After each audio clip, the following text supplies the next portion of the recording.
Well, if you're like me, you're wanting to know, how did Dearborn, Michigan become predominantly Muslim population? I was curious myself after seeing the video, which I have a clip that we're going to play after we read a brief little history. I have a clip of all I saw before what they were posting was the clip of the mayor chastising the guy who was complaining, which a lot of people are calling him a Christian white guy, complaining about a name of a street, naming the street after a known terrorist. And but apparently there was two other city officials that talked to him first. So I have an 8-minute clip. And then at the end of the video, another gentleman gets up and was complaining about the taxes.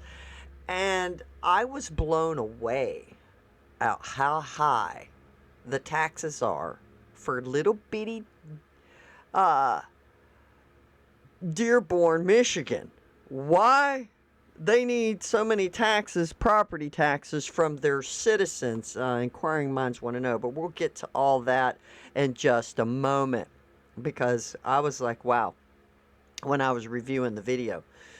And Dearborn, Michigan, they transformed into a predominantly Muslim city due to waves of immigration, community resilience, and the establishment of cultural institutions, particularly from the 20th century onward. And this is, looky here. This is from Copilot, that as I typed in, how did Dearborn become Muslim is what I typed in. And this is what it pulled up. And then we have other places we can go, but most of it was complaining about the mayor. So, and I looked too, is that you could see this one's from The Conversation. What Copilot does is it pulls articles, but I noticed some of these, because I clicked on it, right? I mean, you can click on, I'll put the link in the description. You can click on, like, The Conversation, and, here, I got my mouse back in there, and click on it, and it pulls up a great big article, this kind of stuff, and, it sounds so wonderful. It's so wonderful how this happened. So you'll see what I mean when you click on it and read it. Let's see. Dearborn's demographic shift began in the 1900s when Arab immigrants, primarily from Lebanon, settled in the area to work in the Burgonian automotive industry, particularly at the Ford Company. So we can thank the Ford Company, all right, for all of this crap. Which, how American do we think? When we think American, we think Chevy, we think Ford. I'm just saying. It's unbelievable. Initially, many of these immigrants were Christians, but over time, a significant number of Muslim immigrants began to arrive, especially after the U.S. immigration laws were relaxed, and I'll kind of move this up for y'all, relaxed in the 1960s. This influx included refugees fleeing conflicts in their home countries, such as Lebanese civil war and the Israel-Palestine conflict. It gets better. The growth of the Muslim community in Dearborn, Michigan. By the 1930s, the need for an Islamic center became apparent to Muslim employees of the Ford Motor Company. So, they brought their religion with them, people. They brought their religion with them. It's unbelievable. The first mosque in Dearborn was established in 1937. 1937. So in 1930, so they've been here for 30 years, and then they're like, oh, we need to, well, my mouse, there we go. 1930, So 1937, 7 years go by. So, oh my God, we need a mosque. We need a mosque. The first mosque in Dearborn was established in 1937, primarily serving Sunni Muslims from Lebanon. Over the decades, the mosque expanded to accommodate the growing number of attendees, reflecting the increasing Muslim population in the area. Isn't that special? Isn't that special? Here we go.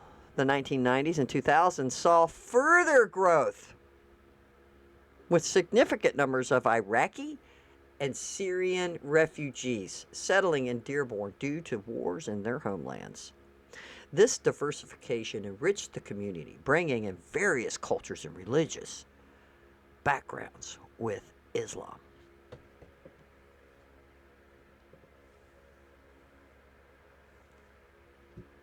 Isn't that special?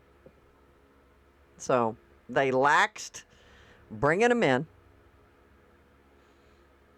and they must have sent out a memo, the people who were already in Dearborn, to their kin and their relatives. Come one, come all. We can change this place. Cultural and political landscape. Dearborn's Muslim community has been active in civic engagement and cultural preservation. The establishment of the Arab American National Museum in 2005 highlighted the city's role as a cultural hub for Arab Americans and provide a platform for sharing their stories and experience.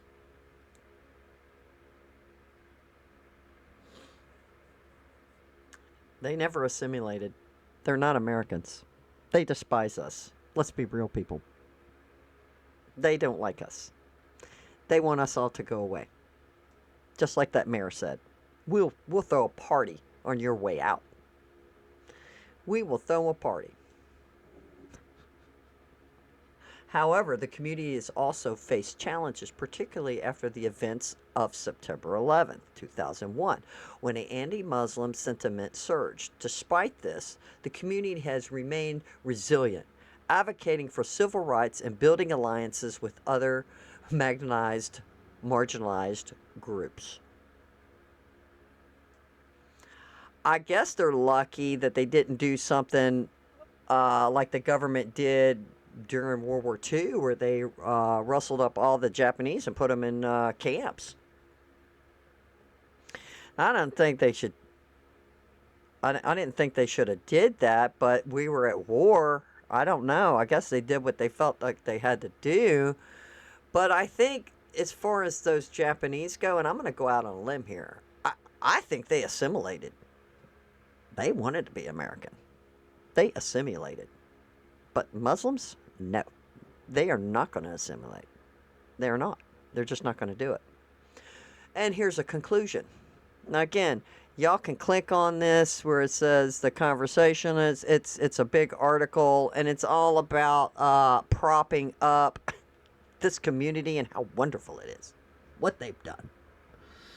What they've done. Today, Dearborn is recognized as a center of Arab and Muslim culture in the United States, with over 30% of its population identifying as Arab American. The city's transformation into a predominantly Muslim community is a testament to the resilience and contributions of its diverse immigration and population over the decades. So what did we learn from this? We learned that at the turn of the century, the 1900s, they migrated over here to work for Ford. So, okay. But my interpretation is they have been left unchecked. Did they each individual take an oath for allegiance to the United States? Allegiance to the United States in every shape and form that entails. So, and then they built their first mosque in 1937 in Dearborn. Okay. And then they laxed the laws from 1990 to 2000s. That decade right there, they relaxed the laws and let them in. I guarantee you it was the Democrats, future voters of America. I mean, what do you guys think? Should should they have been left unchecked, or somebody should have been keeping an eye on it? Should we allow other immigrants from another country come here and take over a full city? Should we even allow that? I, I have questions. What do you think? What do you think?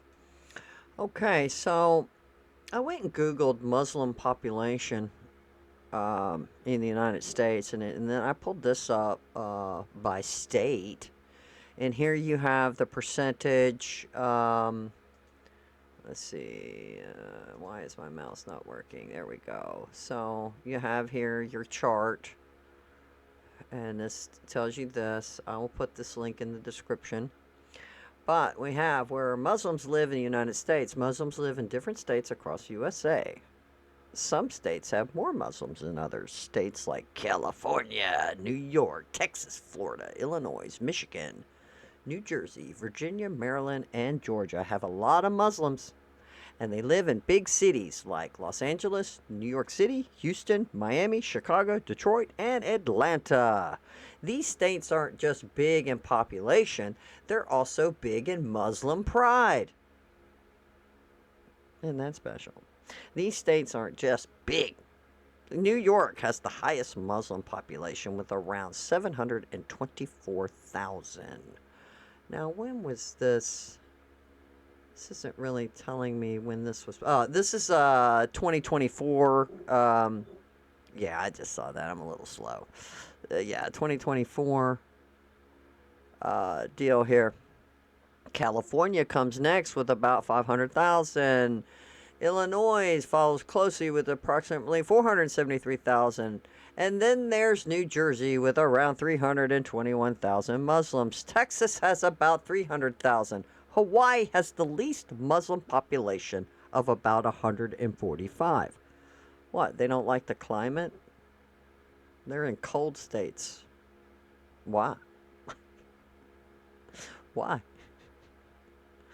Oh, there are about 30, not 30, my bad. There are 3,000 mosques in the United States. Most of them built by different communities since the 20th century.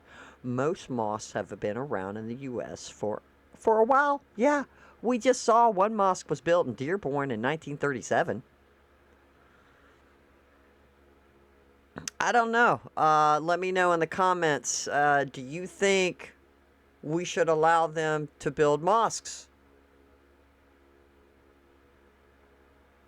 Because they're such a religion of peace. They're so peaceful. It's not like a Christian church, which breeds hate and diversity and bigotry and racism. Those Christian churches, they do this. But Islam and mosques are peaceful. They're just peaceful. Studies suggest that approximately 30,000 people convert to Islam every year in the United States. Why? Oh my God.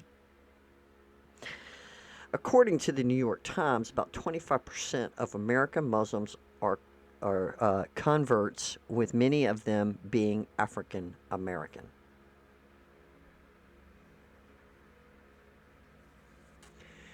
It's insane. It's insane. Knowing where Muslims live in the U.S. shows how diverse and important they are in American society. They're so important. They're so important that they took over Dearborn, and that mayor told the guy, "You're not welcome. You're not welcome in this city. We're going to throw a party when you move out." Yep. That's diversified there for you. And it's so important for American society to have that type of diversity acting out on full display so we could see how peaceful and how tolerant Muslims really are. It's amazing. Top 10 states with highest Muslim populations are And we just went over a lot of these. And take a look, people. Most of these states, who's been running them? Liberal Democrats. Liberal Democrats. The states with the least Muslim population. Hawaii, Montana, Wyoming, Alaska, South Dakota, North Dakota, West Virginia, New Hampshire, Idaho, Rhode Island. Muslim population rate by states list, all 50 states. So we got a percentage here, people. New York, 3.6%, 60% Muslim population. But you take a small city like Dearborn, it's now over 50%. They're the dominant class Muslim population in Dearborn. They are taking over. Look, you got Michigan. And I looked at this and I didn't see Minnesota. So we got New York, California, Texas. There's Michigan. Oh, New York is just a disaster. I don't think it's all because of Muslim population. Well, maybe it is. I'm going to go out on another limb here. The Muslims are in there and they're all voting Democrat. And you got one of them running for mayor there. New York people, I don't know what you're doing, but y'all better not, y'all should go look at Dearborn. This is what's going to happen to your city. This is what's going to happen. Delaware, let's see. Look, that's a really low percentages. Hawaii, Montana, 0%. Look, 0%. Alaska, 10%. South Dakota. Let's see. Vermont. They didn't like those, but they like New York, California, Illinois, New Jersey, Michigan, Texas. Look at this. Look at this. Look, Virginia. Look at you guys. Y'all are 2.0% of population of Muslims in your state. And there you have it. That is the population index of 2024 of Muslims in the United States. Just as a little side note, Minnesota is on here with a population of 114,000, and they're at 2.0% population. That's what they are. All right, let's take a look at this video. And I found it interesting to see the whole thing where the guy first got up, and started giving his grievances, and he, he came across as very pleasant and nice, and didn't. You let me know after we watch it. Do you think he come across as being a bigot and a racist? I mean, just let me know, because here we go. Irrigates the land of Palestine, and then further quotes, he talks about how the terrorists should strike them with knives and with their bare hands, and they're victorious. And he also encourages the use of rockets over there. And then another quote from 2022, "We are the Arabs who are going to lift Palestinians all the way to victory, whether we are in Michigan and whether we are in Jenin." So the reason why I mentioned this is that I believe he's quoting the guy who they named the street after. Okay? So he's saying this guy's promoting all of this violence and stuff. You're wanting to name a street after him. Let's give him the Nobel Peace Prize while we're at it. that it sounds like he could be inciting violence in Michigan.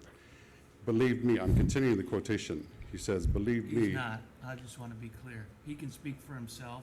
Well, this is I'm speaking just for gonna. himself. I'm gonna stop you because he's not It is speaking for himself. He's reading direct quotes, and this guy on this city council is saying this to him. a violent person, and you can interpret his words any way you want. But Wow. How could you not interpret that any different? What he just said. How could you not interpret that differently? Do we want to hear that again? Do you want me to play it back? And what did he say the guy was quoting? What was the guy quoting? And then another quote from 2022, "We are the Arabs who are going to lift Palestinians all the way to victory, whether we are in Michigan and whether we are in Jenin." So the reason why I mentioned this is that it sounds like he could be inciting violence in Michigan. "Believe me," I'm continuing the quotation. He says, "Believe me." He's not. I just want to be clear. He can speak for himself. Well, this is I'm speaking just for gonna, himself. I'm gonna stop you because he's not a violent person, and you can interpret his words any way you want. But They love to say that. You can interpret his words any way you want, but he's not violent. That's not what he was saying. No. He was peaceful. He comes to the mosque. He's peaceful. We're going to name a street after him. We're probably going to give him the keys to the city. We're going to honor this guy. Hell, we might even put him on the city council. We're going to give him a position. I will guarantee you he is not intending to incite violence anywhere in the world. Thank you, Well, Councilman And he could Abraham. defend himself if he were here, but Sure. we're not gonna allow personal attacks in our community. Okay, well, I mean, I'm just reading his words here. That's fine, but So that's not even a personal attack. He's just reading the guy's words. He didn't say not one thing bad about the guy. He's just quoting what the guy had said, and it's all over online. And you, wow. but They you're seem very- interpreting his words after you read them. He did not use the word violence, did he? Well, may I continue the rest of the quote? Well, if you say you want to read them, you can read them. If you want to interpret and give your own opinion of what he's thinking, that's a different story. Okay. Sure, I mean, I'd love to discuss this. I just want to finish the quote because there's more. So, okay, I'll continue. Whether we are in Michigan and whether we are in Jenin, believe me, everyone should fight within his means. They will fight with stones, others will fight with guns, others will fight with planes, drones, and rockets. Others will fight with their voices, and others will fight with their hands and say, "Free, free Palestine." Wow. He actually threw in planes. Yep. He threw in planes, rocks, guns. Oh my God, we got to name a street after this guy. He's after their own heart. So I just find it very concerning. Did my 3 minutes include Yeah, other no, people's no, words that's as well? okay. There was some dialogue, but Yeah. as the councilman indicated, and just, we wanted to make sure you be careful, when you're talking about incitement or riot, there's legal terminations for that. There's legal precedent for that, and that's what the councilman's indicated, that you're drawing a conclusion. No, he didn't draw no conclusion. He read quote from the guy himself that they're naming the street after, said these things. That you have the right to draw, but as I indicated, the sign was placed from the county in that location, so. Did you have anything else you'd like to speak on? Well, it seems very provocative to have those signs up there. I mean, I also appreciate how he has helped to people to sympathize with, you know, the people of Palestine, people of Lebanon. As you know, I've lived in Lebanon. I also lived in Israel. I've stayed for several weeks in Palestine. And I feel like, but despite that, I feel like having that sign up there, it's almost like having, you know, naming a street Hezbollah Street or Hamas Street. I mean, Hezbollah, you know, bombed the embassy in Beirut, and including many Americans. So I just feel that's quite inappropriate. And as a Christian, I would like to encourage peace. I'm not just being like, you know, pro-Israel in this and, you know, fight back and that sort of thing. But I would like to encourage peace and not violence. Actually, I'd like to quote from the words of someone who had the same enemy. It was Jewish people who killed Jesus. He was Jewish, but his fellow Jewish people killed him. And he said, the one who lives by the sword will die by the sword. And what I would like to encourage on the other side is peace. He is called the Prince of Peace, and he said, blessed are the peacemakers.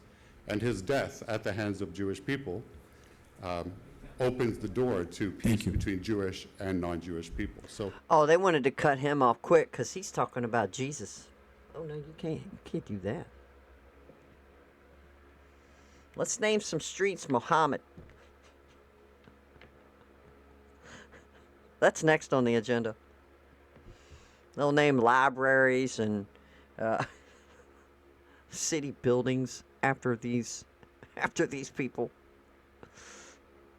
Again, do y'all hear him being rude, being racist? He's expressing his concerns.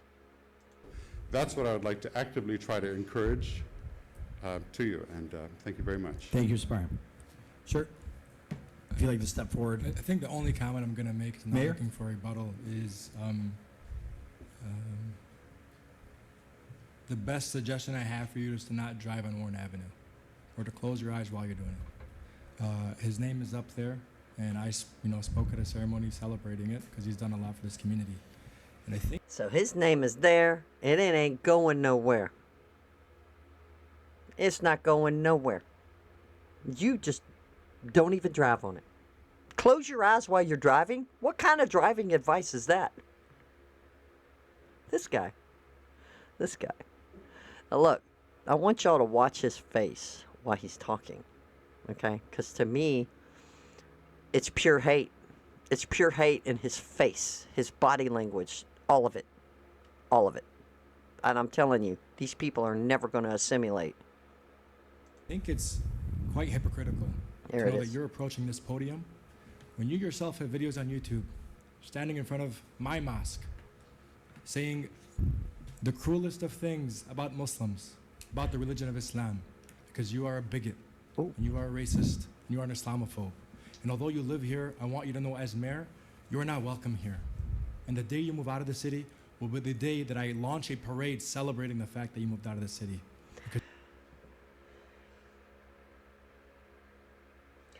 He should have been reprimanded by the other people on this panel. He should have been reprimanded, and he should be removed. And that guy that he's talking to should sue him because he works for him.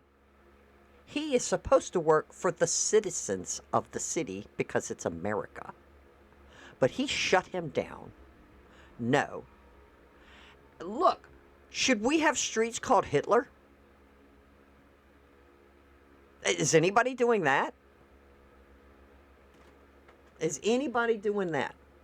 No.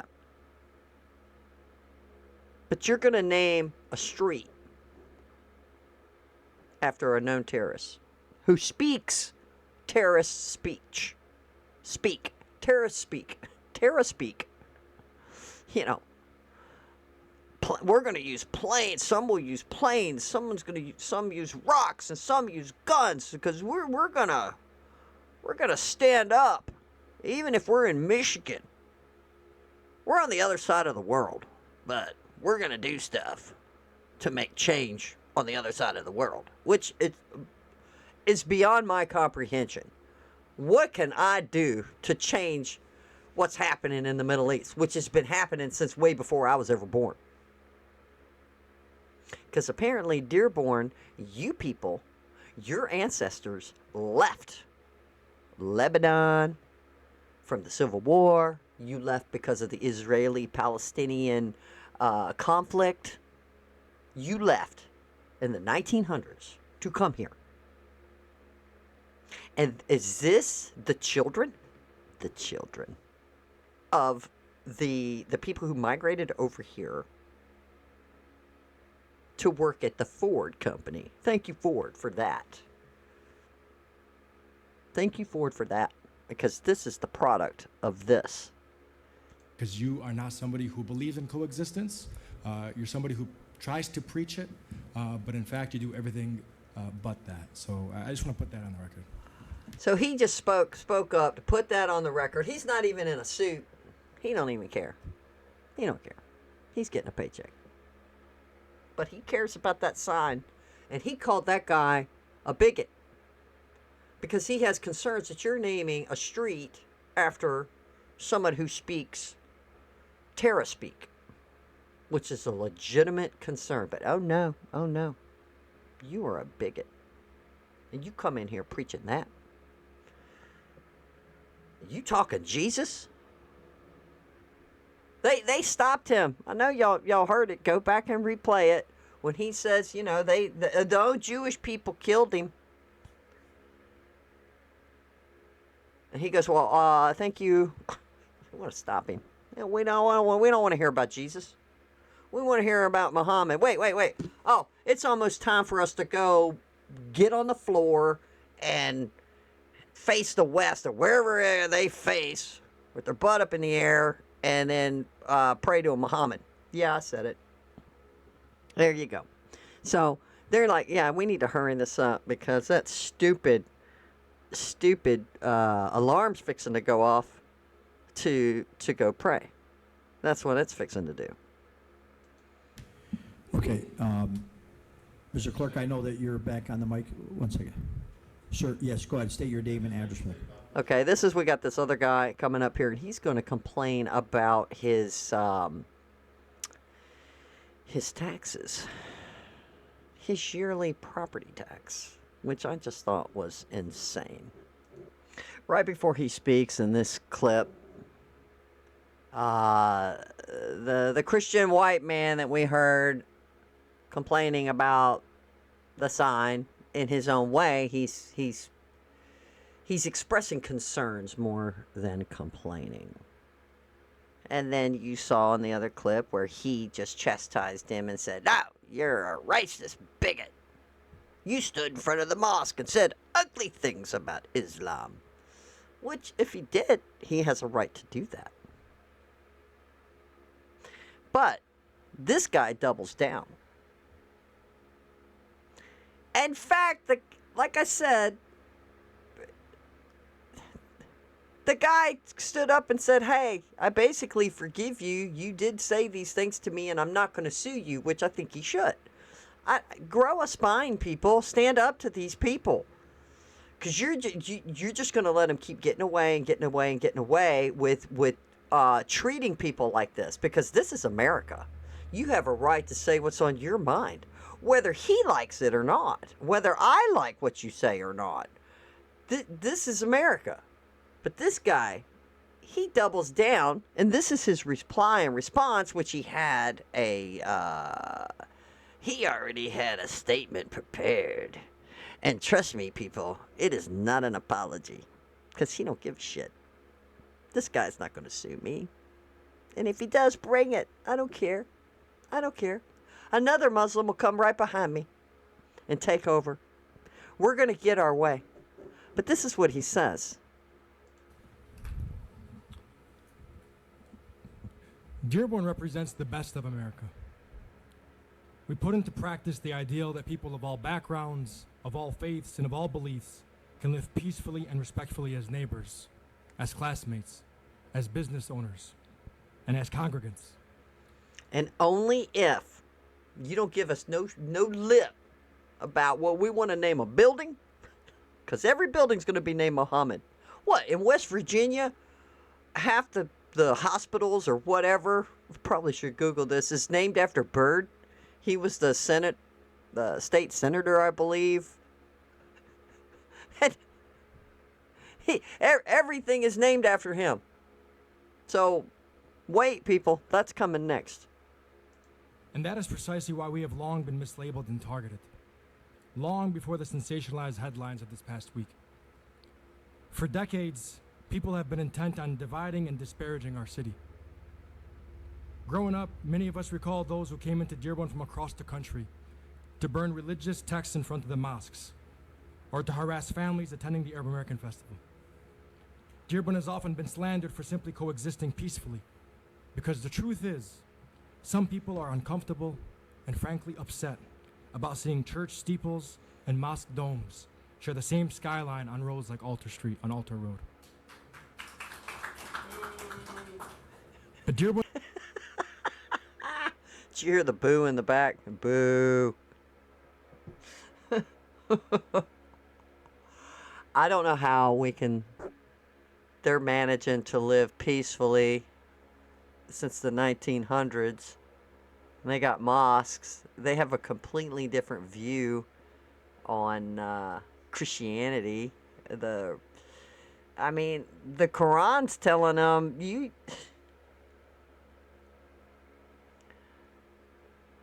The Quran's telling. If y'all guys want to know more about the Quran and things like that, watch A Prostate Prophet and David Woods.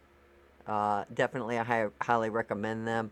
AP and DW, they have another channel where they put clips, but you want to learn stuff about that, and they go over it in depth detail.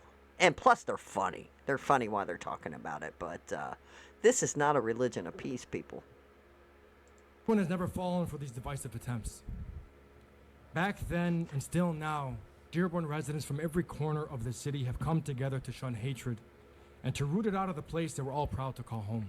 So he shunned hatred, but yet he showed disdain for the white Christian. He showed disdain. You're not welcome in this city because you don't want this sign. Because you're a Christian. We don't want you here. Oh, but we're so peaceful. We're so peaceful. And we can all work together. We can all live together. This guy. We are united.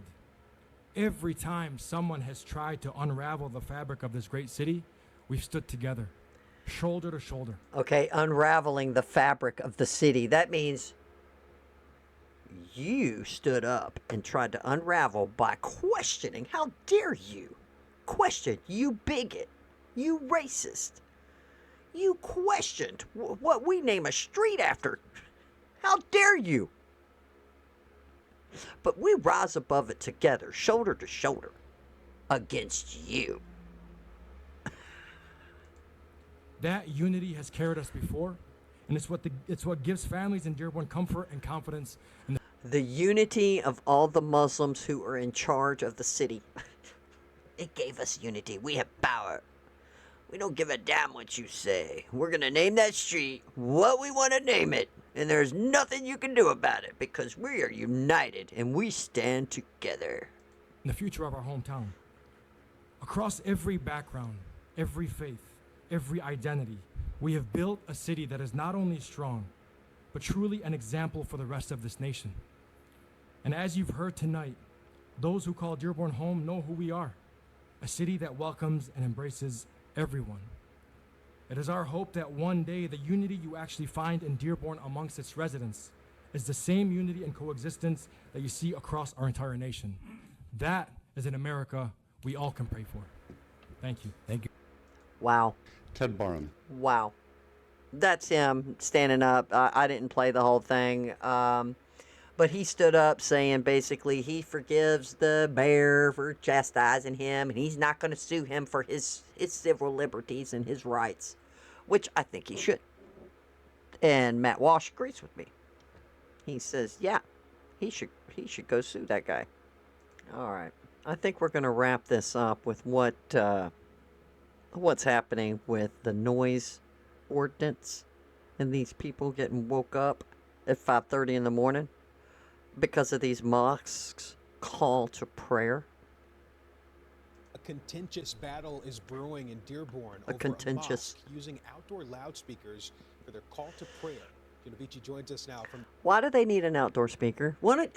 I'm assuming you Muslims out there, you got your watch set or your phone.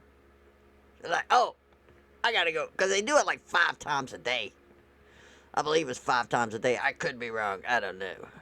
5 times a day. Oh, crap. What time is it? I got to stop what I'm doing and go and do this. I got to go pray to Muhammad. What? So why the loudspeaker? You're killing me. You killing me. the Dearborn Community Center, where he's getting answers from mosque leaders who say they're getting those complaints. I spoke to the director of the Dearborn Community Center. This is the mosque being criticized for the use of its loudspeaker for its call to prayer. The director tells me This has been an ongoing complaint from a small minority in the community, and he insists no rules are being broken. Oh my God. It's a small minority of people complaining. Because we make up the majority. We're the Muslims. We're practicing Islam. We're giving the call to prayer to the majority. Screw the minority. And it's been ongoing. These minority groups, which are white Americans, I'm assuming, and maybe blacks too, other non-Muslim citizens of America complaining, but they make up such a small portion of the population in Dearborn. So they're annoying. This annoying minority population don't like it. It's been ongoing. They've been complaining for a long time. How long? That's what I want to know. How long have they been complaining? Okay. Yeah, this is crazy. We don't want. Let's be real, people. La la mala. You want to hear that every morning at 5:30? No, you don't. The majority of America has spoken. So, no. These people who are the minority are right. This is why it's a democracy. You have to go by the city ordinance. Not bother anybody. But the mosques in East Dearborn are now at times waking us up at 5:30 in the morning with the call to prayer.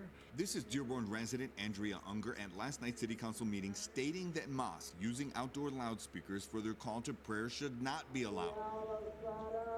And says she believes it's not supposed to be allowed per city ordinance. That's a nightmare.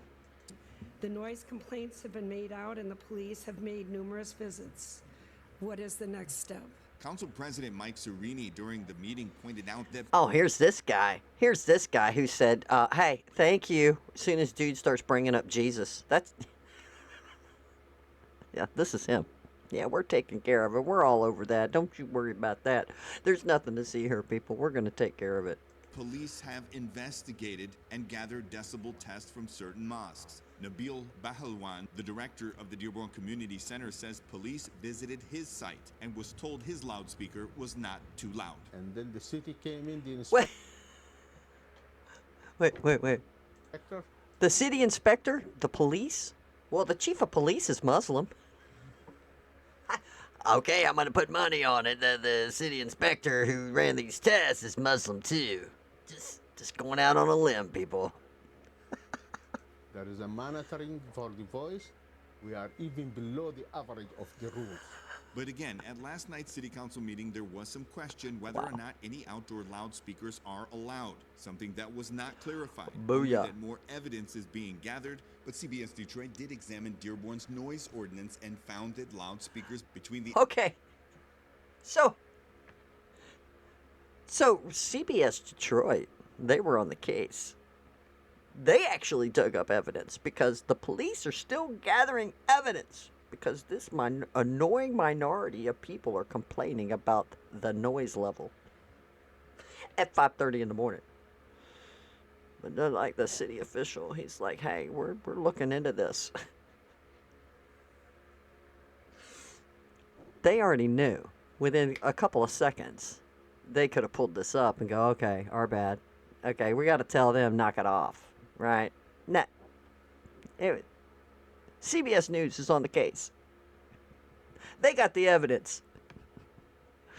Hours of 10 p.m. and 7 a.m. are in violation of the ordinance. Meantime, Bahalwan says he does not believe this mosque is violating any ordinance. However, he is concerned that some residents aren't happy. And we want to keep our relation with the neighbor in peaceful. If they have any problem, they can talk to us. In Dearborn, getting answers, Gino Vici, CBS News, Detroit.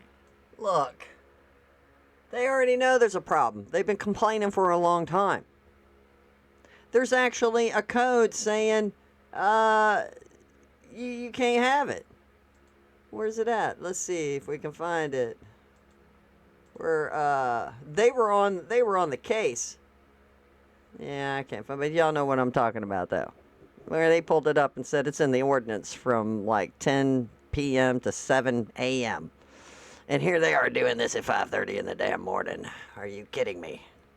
So that's when you start your first 5, however how many times you're going to do this? You really? Seriously? He says they want to keep good relations with the community.